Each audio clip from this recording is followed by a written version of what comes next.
بسم الله الرحمن الرحيم وبه أستعين. اللهم صل وسلم وزد وبارك على سيدنا محمد. شايفين معاي هون هاي بودرة البصل، بودرة الثوم، قليل من الزنجبيل والملح، البهارات عندي هون الكزبرة وشوية كمون. اللي بدي أتبل فيها الدجاجة. بدي أعمل معكم اليوم أكلة المندي. حطيت على البهارات اللي مجهزاها بودرة الزعفران، وكمية يعني كافية إنها تغلف الدجاجة من فوق الجلد وأسفل الجلد. وأتبلها. طبعا هاي الخطوة ممكن تقومي فيها قبل بيوم أو قبل ساعة أو ساعتين حسب رغبتك، بس الأفضل التتبيلة هاي تبات فيها الدجاجة ليلة كاملة. بتعطيكي طبعا وتتركيها بالثلاجة. شوفوا هذا اللون الجميل لأنها انتركت ليلة كاملة بالثلاجة. طبعا كل ما تتاح لي الفرصة برفع عنها الغطا وبقلبها عشان تدخل فيها المواد وتتغلغل داخل ألياف الدجاجة. هذا هو المنظر الشهي الرائع اللي حصلت عليه بعد ما حطيت هاي التتبيلة وتركتها ليلة كاملة. طبعا عندي هون رز البسمتي. طبعا بدي أغسله عدة مرات. فيك تنقعيه، بس لأنه اليوم بدي أطبخه في طنجرة الضغط الكهربائية ما في داعي أنقعه لفترة طويلة. بغسله وأنا بجهز في الأكلة، يعني عادي ممكن تضيفيه. وهون في البداية بأقط الطنجرة لمدة 18 دقيقة على طهي الدجاج حسب نوع الطنجرة اللي عندك وحرارتها. تاخد معاي الأكلة هاي 18 دقيقة بتكون جاهزة.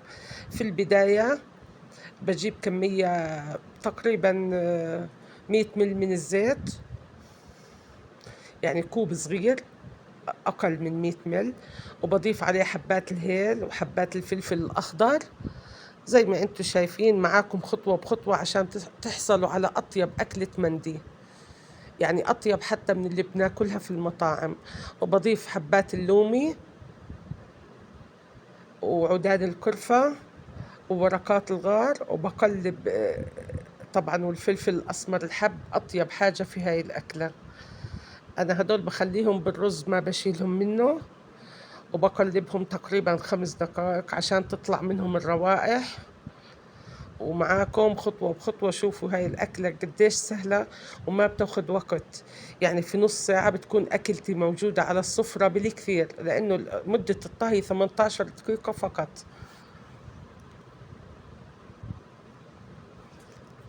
بقلبهم حتى تطلع منهم الروائح بهذا الشكل.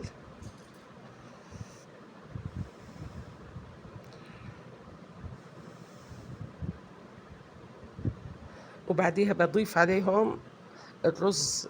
بكون غسلاه. طبعا الرز ضروري يا صبايا، ضروري، وبركز في كل الأكلات اللي فيها رز. ضروري جدا الرز ينغسل عدة مرات حبيباتي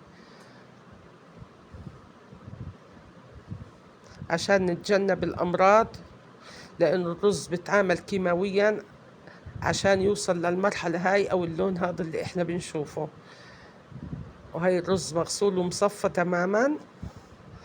بضيفه وبقلب الرز بالزيت والبهارات، قلبيه بشكل جيد جدا حتى تتغلف كل حبات الرز بالزيت الموجود بالأكلة وبنكهة البهارات الصحيحة اللي أنا حاطاها. وطبعا لا تخلي على جوانب الإناء حبات رز لأنه مش رح يوصلها. ما في غليان شديد في هاي الطنجرة. بتضيفي لها التمليحة المناسبة وبتحركي بشكل جيد. أكلة سهلة وشهية جدا، وأنا بعتبرها اقتصادية. ليش؟ لأنه لما بتجيبيها من المطاعم بتكون ثمنها يعني سعرها مضاعف. وهيك بكون مجهزة عندي هون المي السخنة. بدنا نراعي إنه اليوم نطبخ في طنجرة الضغط، يعني طنجرة الضغط على الكهرباء ما في فاقد للسوائل فيها. عشان هيك إحنا بنعرف إنه كل كاسة رز بسمتي بتاخد كوبين من الماء. في هاي الحالة إحنا بنضيف لكل كاسة رز بسمتي كوب وربع. يعني أنا هون بلزمني بس 3 أكواب من الماء فقط لهاي الأكلة،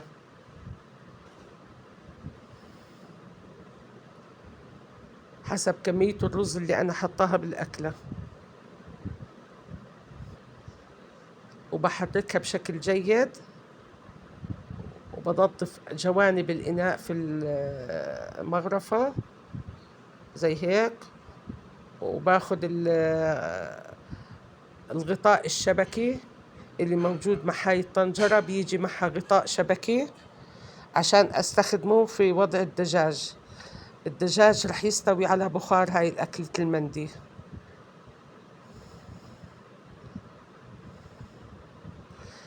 طبعا نسيت احكي لكم انه بضيف كمية من الزبيب. هاي الأكلة بنضيف لها الزبيب داخل الرز وهو بينطبخ.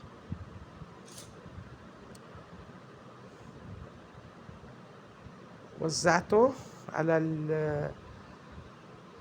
الرز، وبضيف الشبكة اللي بتيجي مع الطنجرة. وطبعا بدي أحط على وجه هاي الشبكة قطع الدجاج أو الدجاجة الموجودة.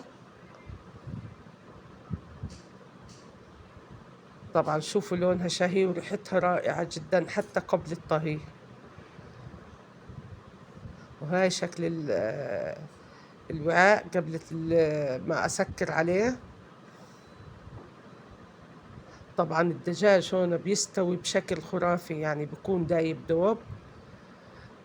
سكرت عليها وهي شغلت على 18 دقيقة. بتركها، وطبعا قبل ما تنتهي 18 دقيقة بكون مجهزة فحمة على النار. بجهز قطعة من الفحم على أساس إني أدخن الدجاج ويعطيني نكهة رائعة في هاي الأكلة.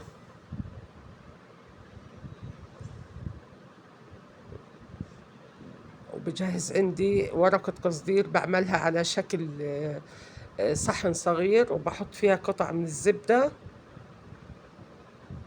وبس تخلص يعني ينتهي الوقت بفتح غطا الطنجرة، بستنى عليه دقيقتين وبفتحه حتى يروح منه الضغط.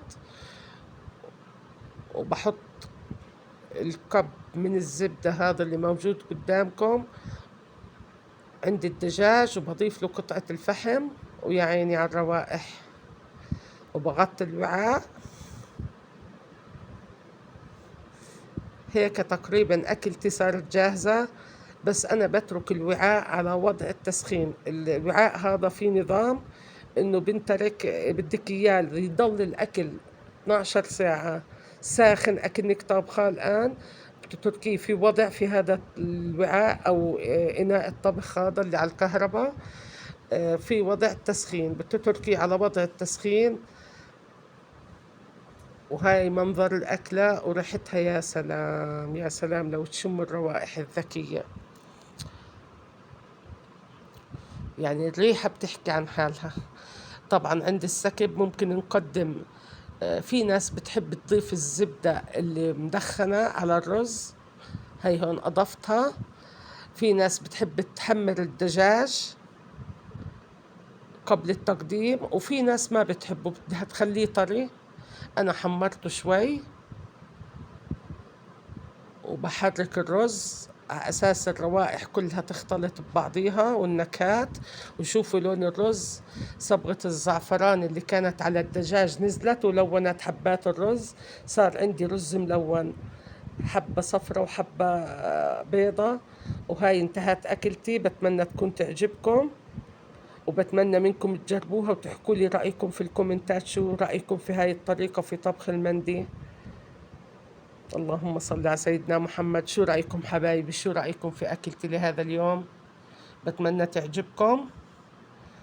وهيك أكلتي بتكون انتهت، وماما روح بتحييكم، بتحكي لكم السلام عليكم ورحمة الله وبركاته.